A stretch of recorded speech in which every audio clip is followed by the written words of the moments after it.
एक भारतीय जनता पार्टी के अनुषांगिक संगठन है राष्ट्रीय स्वयंसेवक संघ। उनके कार्यक्रम के लिए डेली कॉलेज को एक मंच के रूप में दिया गया है। तो इस पर आपत्ति दर्ज कराते हुए मैंने पत्र लिखे।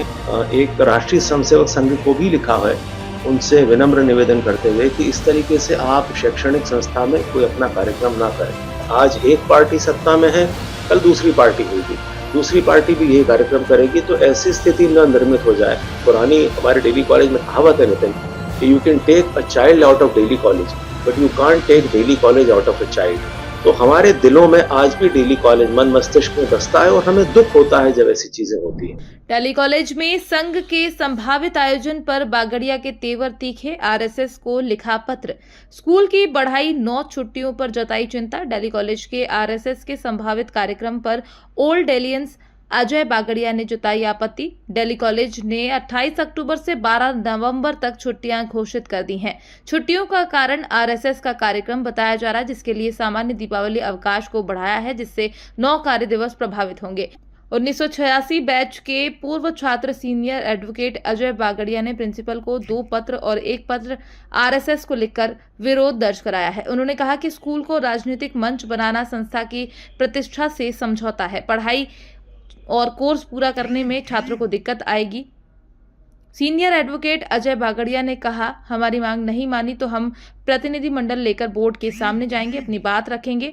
इस पर भी हल नहीं निकला तो जरूरत पड़ने पर न्यायालय भी जाएंगे। लेकिन मामला ये है कि डेली कॉलेज की छुट्टियां जो थी दिवाली की, वो 6 नवंबर से 12 नवंबर तक थी पहले। उनको एक्सटेंड करके 6 नवंबर के पहले से 28 अक्टूबर से लेकर 12 नवंबर तक कर दिया गया। यानी 9 वर्किंग दिन खत्म कर दिए गए डेली कॉलेज में। उसका कारण ये है कि 29 तारीख से 29 अक्टूबर से लेकर के आने वाले 6 या 7 दिन एक भारतीय जनता पार्टी के अनुषांगिक संगठन है राष्ट्रीय स्वयंसेवक संघ। उनके कार्यक्रम के लिए डेली कॉलेज को एक मंच के रूप में दिया गया है। तो इस पर आपत्ति दर्ज कराते हुए मैंने पत्र लिखे हैं। 2 पत्र मैंने लिखे हैं प्रिंसिपल को, क्योंकि हमारे यहाँ की जो प्रधानाध्यापिका जो हैं वो पदेन सचिव रहती हैं बोर्ड की। तो उनके माध्यम से, पहले पत्र के माध्यम से मैंने जानना चाहा कि क्या ये सत्य है कि कार्यक्रम हो रहा है और आपने छुट्टियां बरती हैं, और दूसरे पत्र के माध्यम से कि क्यों ना आपके जवाब नहीं देने को, आपके मौन को आपकी स्वीकृति समझा जाए और ये स्पष्ट करें कि इसके परिप्रेक्ष्य में कोई एक निर्णय हुआ है, कोई एक रेजोल्यूशन पास हुआ है, और क्या आपने सारे स्टेक होल्डर्स की आपने इसमें इजाजत ली है या उनसे कम से कम चर्चा करी है ये करने से पहले। और उसके बाद मैंने तीसरा पत्र एक राष्ट्रीय स्वयंसेवक संघ को भी लिखा है, उनसे विनम्र निवेदन करते हुए कि इस तरीके से आप शैक्षणिक संस्था में कोई अपना कार्यक्रम ना करें। अजय जी, ये बताएं कि ये कार्यक्रम तो पहले भी कुछ बीजेपी के हुए हैं दिल्ली कॉलेज में। इस बार आपको ऐसा क्या नजर आ रहा है कि भाई आपने इस तरह से आपत्ति दर्ज कराई है? क्या नुकसान आपको नजर आ रहा है स्कूल का और बच्चों का? अच्छा सवाल है नितिन। इसमें मुख्य तौर पे 2 बातें हैं। पहला तो ये है कि आपने, जैसा कि मैंने बताया कि 9 वर्किंग डे स्कूल के टूट रहे हैं। पहले के जो कार्यक्रम होते थे, वो कभी स्कूल के वर्किंग डेज़ को एडजस्ट करके नहीं होते थे। हालाँकि उन कार्यक्रमों के होने पर भी मैंने समय-समय पर आपत्ति जताई थी। दूसरी दिक्कत इसमें ये है कि एक राष्ट्रीय स्तर का आयोजन जब आप किसी एक राजनीतिक दल का या किसी उससे जुड़े अनुषांगिक संगठन का करते हैं, तो ये आने वाले राजनीतिक दलों के लिए दरवाज़ा खोल देता है। आज एक पार्टी सत्ता में है, कल दूसरी पार्टी होगी, दूसरी पार्टी भी यही कार्यक्रम करेगी। तो ऐसी स्थिति न निर्मित हो जाए कि हमारी शैक्षणिक संस्था, जिसकी कि 150 साल वर्षों पुरानी लेगेसी है, जिसका कि नाम है, जिसकी कि वैश्विक स्तर पे एक रेपुटेशन है, उसको हम कॉम्प्रोमाइज़ कर दें। दूसरा मेरा कहना यह है कि आपने एक बार अगर एक मंच प्रोवाइड कर दिया इस तरह के कार्यक्रमों को, तो आगे किसी भी स्तर पे आप स्कूल को गिरने से, धरातल तक गिरने से नहीं रोक पाएंगे। लेकिन 3 या 4 मुख्य बातें होती हैं शैक्षणिक संस्था की जब हम बात करें। पहला तो ये है कि विद्यालय, विद्यालय शब्द बना है, अगर संधि विच्छेद करें तो विद्या का आलय यानी विद्या का मंदिर। 4 मुख्य चीजें। पहला होता है आपकी जवाबदेही, क्योंकि आप जुड़े हैं लोगों से, जवाबदेही खत्म हो गई। दूसरा है आपकी निष्पक्षता। जिस क्षण आप किसी राजनीतिक दल या एक उससे अनुषंगिक संगठन से जुड़ते हैं, तो आपकी निष्पक्षता पे प्रश्न चिन्ह लगते हैं।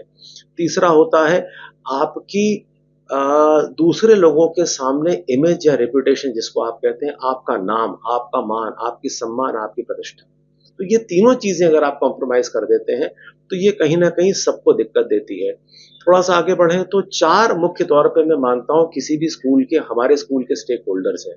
पहला वो स्टूडेंट्स जिनके लिए कि आपने हॉलिडेज़ बढ़ा दिए, उनका नुकसान है, उनकी पढ़ाई पूरी नहीं हो पाएगी। इमीडिएटली आफ्टर दिस हमारा एनुअल प्रोग्राम है, जिसमें कि स्कूल फिर बंद हो जाएगा। उसके बाद उनके बच्चों के पेरेंट्स जो अपने बच्चे को अपना भविष्य सँवारने के लिए स्कूल में भेजते हैं, वो देखते हैं कि 9 दिन और बच्चों के खत्म हो गए। तीसरा हमारे स्कूल में है कि वो सारा स्टाफ और टीचर्स जिनको कि अपना कोर्स कंप्लीट करने के लिए ये सारी चीज़ें फिर से रिवाइज़ करना पड़ेंगी 9 दिन की छुट्टियों की। और चौथे रहे ओल्ड एलियंस, वो सारे स्टूडेंट करीब 4,500-5,000 लोग जो डेली कॉलेज से पास आउट होकर के गुजरे, जिनकी कि मन में डेली कॉलेज के लिए आज भी दर्द है, पीड़ा है और डेली कॉलेज से वो प्यार करते हैं। एक पुरानी हमारे डेली कॉलेज में कहावत है नितिन कि you can take a child out of Daly College but you can't take Daly College out of a child. तो हमारे दिलों में आज भी डेली कॉलेज मन मस्तिष्क में बसता है और हमें दुख होता है जब ऐसी चीजें होती हैं। मेरे आखिरी सवाल है मेरा कि आगे आपका क्या रुख रहेगा इस पूरे मामले में? पत्र तो आपने लिख दिया है और अभी तक आपको कोई जवाब नहीं मिला है, आगे क्या सोचा है? देखिए, मैं सोच रहा हूँ कि एक प्रतिनिधि मंडल जैसा लेकर के प्रिंसिपल से मिलने जाऊँ, अगर वो समय देती है मुझे, कि उनके सामने अपना पक्ष रखूँ और उनसे ये कहूँ कि आप हमारी बोर्ड के सामने एक हियरिंग करा दें। कम से कम बोर्ड के सामने हम हमारी व्यथा और पीड़ा रख दें। अगर वो नहीं मानती या हमको समय नहीं देती तो मजबूरन अगर आवश्यकता पड़ी तो हम न्यायालय की शरण भी लेंगे और वो सारी कार्रवाई करेंगे जो कि इस स्कूल की मान सम्मान प्रतिष्ठा को बरकरार रखे, so that the glory grandeur and it's name fame and reputation is not lost. पर ये सब मजबूरी है, मुझे उम्मीद है ये नहीं करना पड़ेगा। शायद ये परिस्थितियां निर्मित ना हो, ऐसी मेरी ईश्वर से प्रार्थना है।